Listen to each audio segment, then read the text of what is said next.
साटलोट गोष्ट लग्नाची भाग 11. दुसरीकडे अग्नेय त्या मुलीला भेटायला हॉस्पिटलमध्ये गेला. तेव्हा त्याला कळालं की ती वाचली आहे. तो तिथे कमिशनर यांना घेऊनच आला होता. ती मुलगी शुद्धीवर आलेली होती म्हणून डॉक्टरांनी तिच्याशी बोलण्याची परमिशन दिली. तसा अग्नेय आणि कमिशनर तिच्याशी बोलण्यासाठी गेले. तिच्याशी बोलल्यावर कळालं की तिच्यावर रेप झालेला नाही आहे. तिने आणि तिच्या बॉयफ्रेंडने अति प्रमाणात ड्रिंक केल्यामुळे ते एकत्र आले होते. त्या ड्रिंकमुळे त्यांनी सगळ्या हद्दी पार केलेल्या होत्या आणि त्यामुळेच तिला अंगावर ते व्रण आलेले होते.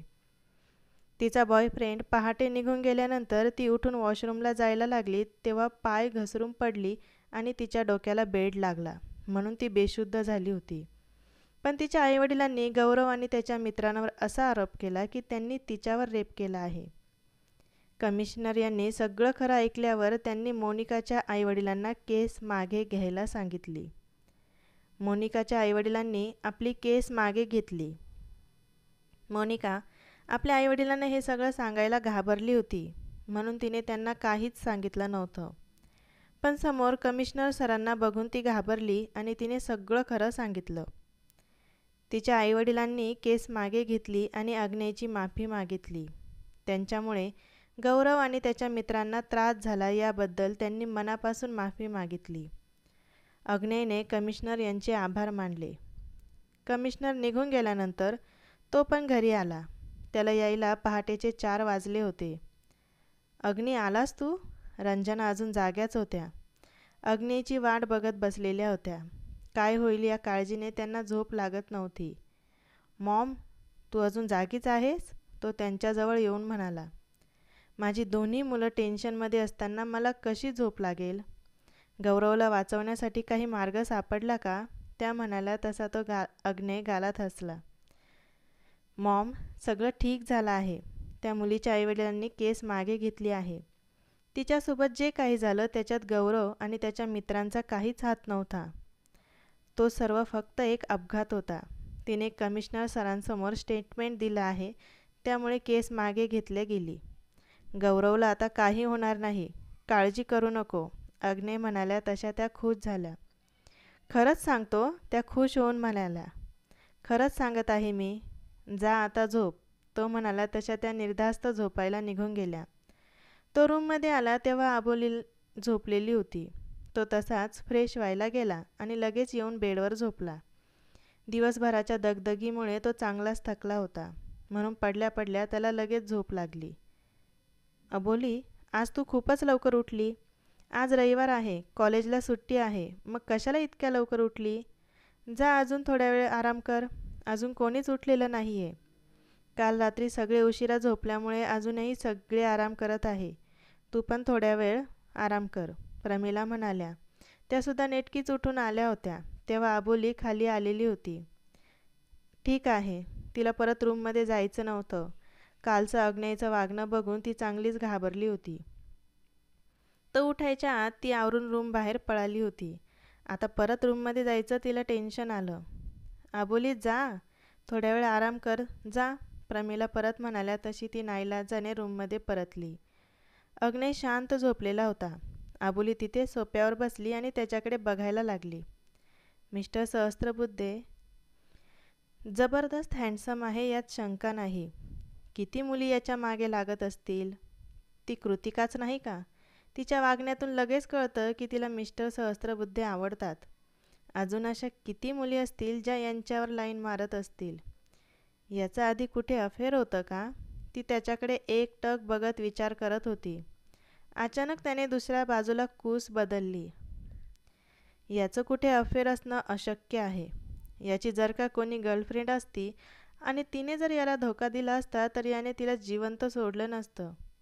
पण याने तिला धोका दिला असेल तर? पण हा धोका देणाऱ्यांमधला वाटत नाही. मग मिस्टर सहस्त्रबुद्धेचा आधी कोणाबरोबर अफेअर असेल का नसेल? अबोलीचे विचार बरेच पुढे पळत होते. अबोली, त्याने तिला आवाज दिला तशी ती विचारामधून बाहेर आली. अग्नेय तिच्याकडे बघत होता. त्याने तिला 2दा आवाज दिला तरी ती एकटक त्याला बघत होती म्हणून तिसऱ्या वेळेस त्याने थोडा मोठ्याने आवाज दिला. काय? काही पाहिजे होतं का तुम्हाला? ती अडखळत म्हणाली. तो आपल्याकडेच बघत आहे म्हणून ती थोडी घाबरली. काय म्हणाली तू? त्याला वाटलं त्याच्या ऐकण्यात फरक पडला. अहो मी म्हटलं काही हवं आहे का तुम्हाला? ती म्हणाली.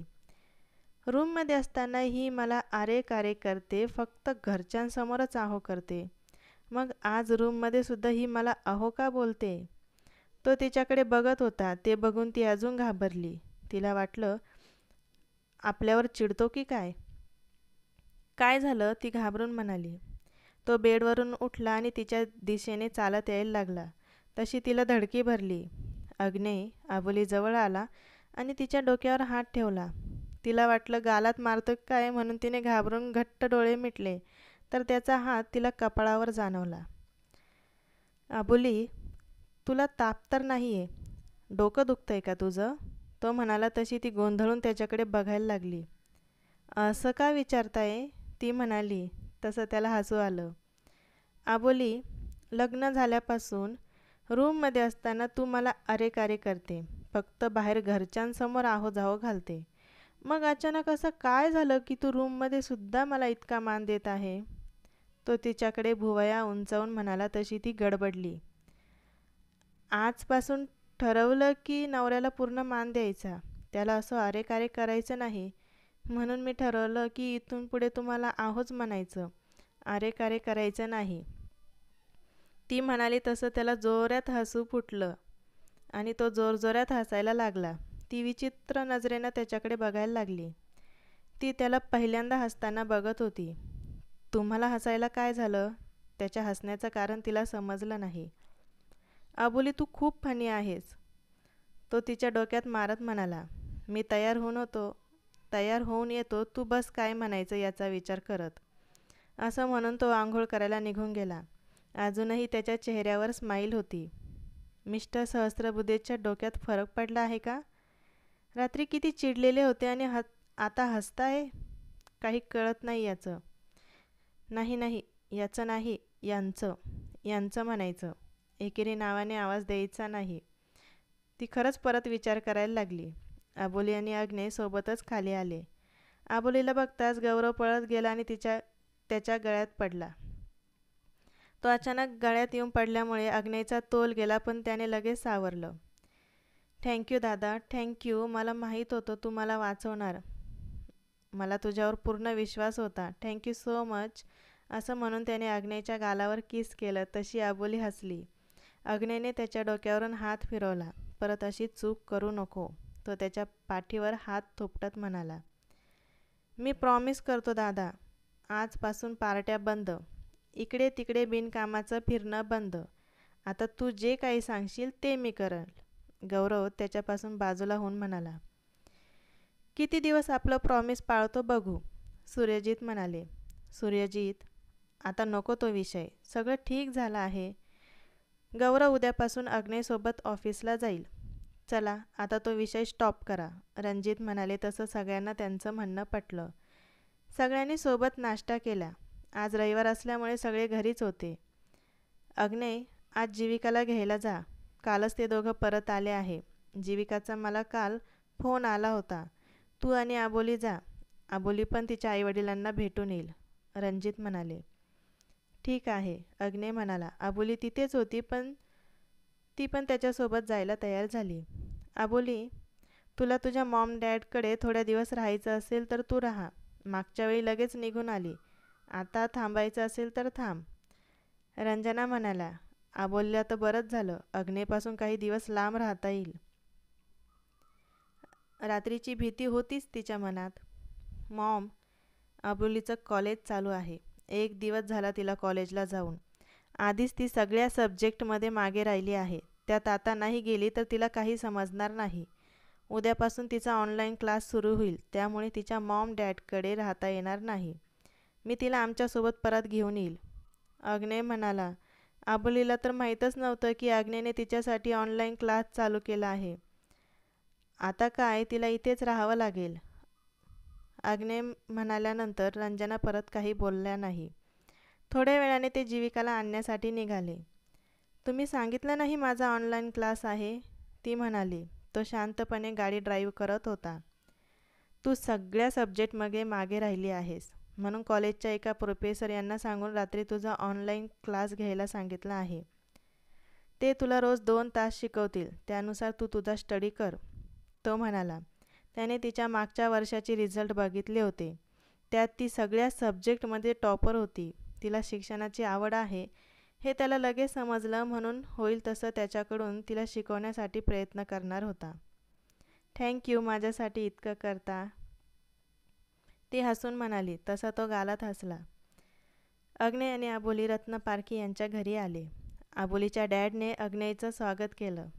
त्यांना अग्नेयचा नेहमी अभिमान वाटायचा, म्हणून रणजित यांनी लग्नाची अट ठेवताच त्यांनी मान्य केली. अबोलीचं लग्नाचं वय नसताना तिला जबरदस्ती लग्नाला उभं केलं, कारण अग्नेयसारखा मुलगा त्यांना शोधूनही आपल्या मुलीसाठी सापडला नसता. अग्नेय अबोली आत आले. अग्नेय तिथे सोफ्यावर बसला. अबोली तिच्या मॉमकडे गेली. जीविका तिच्या रूममध्येच होती. अग्नेय, घरी सगळे व्यवस्थित आहे ना, त्यांनी विचारलं. हो, सगळे ठीक आहे, तो म्हणाला. तितक्यात दीपक आला. हॅलो, दीपकने त्याला हॅलो म्हटलं तर अग्नेयने फक्त हलकी स्माईल केली. अग्नेय, तुम्ही दोघं कुठे फिरायला का नाही गेलात, दीपकने विचारलं. त्याचं कारण तुला सांगणं मी गरजेचं समजत नाही, अग्नेय म्हणाला. तसा दीपकचा चेहरा बघण्यासारखा झाला. ओ सॉरी, तो सॉरी म्हणून गप्प बसला. अबोलीचे ॲडमिशन व्यवस्थित झालं ना, मुकेश यांनी विषय बदलला. हो, ॲडमिशन झालं, तिचं कॉलेज पण स्टार्ट झालं आहे, अग्नेय म्हणाला. नंतर त्यांच्या अशाच गप्पा चालू झाल्या. अग्नेय शक्यतो दीपकला इग्नोर करत होता. दीपकला ते समजलं, म्हणून तो शांत बसला. अबोली, आता आलीच आहेस तर थांब, मृदुला म्हणाल्या. त्या किचनमध्ये होत्या. बाकी नोकर जेवण बनवत होते. काय काय बनवायचं हे सांगण्यासाठी त्या किचनमध्ये आल्या होत्या. मॉम, माझं कॉलेज चालू आहे आणि उद्यापासून ऑनलाईन क्लास पण आहेत, त्यामुळे मला थांबता येणार नाही आणि मिस्टर सहस्त्रबुद्धे यांनीही परवानगी दिली नाही, ती म्हणाली आणि कशात काय काय बनवलं आहे ते बघत होती. मॉम, तू खीर का नाही केली, ती गाल फुगवून म्हणाली. अगं, मला काय माहीत तू सुद्धा येणार आहेस म्हणून. खीर बनवली नाही म्हणून काळजी करू नको, बनवायला सांगितली आहे, जेवणाच्या वेळेपर्यंत होऊन जाईल, त्या म्हणाला. तसा तिचा चेहरा परत नॉर्मल झाला. चल तू बाहेर बस, मी जीविकाचं आवरलं का नाही बघते, असं म्हणून त्या दोघी बाहेर आल्या. अबोलीला असंही जीविकाशी बोलण्यात काही इंटरेस्ट नव्हता, त्यामुळे ती तिच्या डॅडजवळ जाऊन बसली. अबोली, आज तू परत आमच्या घरी का आलीस, मुकेश तिला चिडवत म्हणाले. का म्हणजे, हे पण माझंच घर आहे आणि मी इथे येऊ शकत नाही का, ती थोडी रागात म्हणाली. त्या दिवशी तर खूप म्हणत होती, मला माझ्या घरी जायचं आहे, मला माझ्या घरी जायचं आहे, इथं नाही राहायचं, तुला इथं करमत नाही म्हणून बोललो मी, बाकी काही नाही, ते हसू कंट्रोल करत म्हणाले. डॅड, तिला कळालं की ते तिला चिडवत आहे. माऊ, तुला तुझ्या दादासोबत बोलायचं नाही का, ती मुकेश यांच्यासोबतच बोलत होती. तिने दीपककडे अजिबात बघितलं नाही. डॅड, मला तुम्ही आणि मॉम सोडून कोणाशीही बोलण्यात इंटरेस्ट नाही आहे, अबोली म्हणाली. तितक्यात जीविका पण खाली आली आणि तिने पण ते ऐकलं. दीपकचा चेहरा पण उतरला होता. माऊ, आय एम सॉरी, तो तिचा हात पकडून म्हणाला, पण तिने त्याचा हात बाजूला केला. डॅड, प्लीज तुमच्या मुलाला सांगून ठेवा की मला त्याच्याशी बोलण्यात काहीच इंटरेस्ट नाही आहे. इतक्या दिवसानंतर त्याला आपल्या बहिणीची आठवण आली. मला त्याच्याशी बोलायचं नाही आहे आणि त्याने जर परत माझ्याशी बोलण्याचा प्रयत्न केला तर मी आत्ता इथून निघून जाईल, ती रागात म्हणाली. तसं मुकेश यांनी दीपकला नजरेने शांत बसायला सांगितलं. अबोली, दीपक तुझा मोठा भाऊ आहे, त्याच्याशी बोलण्याची ही कुठली पद्धत, न राहून जीविका बोलली. तसा अग्नेय तिच्याकडे बघायला लागला. मी तुझ्याशी बोलतच नाही आहे, त्यामुळे तू मध्ये बोलू नको, अबोली जीविकाला म्हणाली. मुकेश आणि मृदुलाला टेन्शन आलं. अबोली, शांत राहा. दीपक, तू पण काही बोलू नकोस. हे बघ, सध्या ती तुमच्यावर रागवली आहे म्हणून ती अशी बोलत आहे, तुम्ही थोडं समजून घ्या. चला आता जेवण करून घ्या, त्यांना परत निघायचं आहे. मृदुला यांनी मध्यस्थी केली तसे ते शांत झाले. जेवण करताना सगळे शांत होते. अबोली इतकं बोलली तरी अग्नेय शांत बसला होता, याचा जीविकाला राग आला. तिने जर असं उलट उत्तर दिलं असतं तर तो तिला लगेच रागवला असता, पण स्वतःच्या बायकोला रागवला नाही हे बघून तिला त्याचा राग आला. सगळ्यांनी शांतपणे जेवणं केली. अग्ने सगळ्यांचा निरोप घेऊन गाडीत जाऊन बसला. अबोली त्याच्या बाजूला येऊन बसली. जीविका, मुकेश आणि मृदुलाच्या पाया पडली. एक नजर दीपकला बघितला आणि गाडीत मागे बसली. माऊ, जमलं तर तुझ्या दादाला माफ करशील? दीपक अबोलीच्या बाजूने येऊन म्हणाला. ती बोलली नाही म्हणून त्याला वाईट वाटलं. मिस्टर सहस्त्रबुद्धे, आपल्याला उशीर होत आहे. तिने त्याच्याकडे दुर्लक्ष केलं.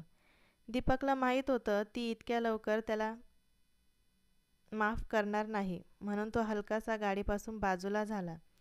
पाठीमागे जीविकाने त्याला बाय केलं तसा अग्नेयने गाडी चालू केली आणि निघाला. जीविकाला अबोलीचा खूपच राग आला होता, म्हणून ती सुद्धा अबोली आणि अग्नेयशी काहीच बोलली नाही. अग्नेय, अबोली आणि जीविका घरी आली. रंजना आणि प्रमिला यांनी जीविकाचं औक्षण केलं आणि तिला घरात घेतलं. जीविका सगळ्यांच्या पाया पडली. कशी आहेस बेटा? रंजना आपल्या मुलीला बघून इमोशनल झाल्या. मी मस्त, ती हसून म्हणाली.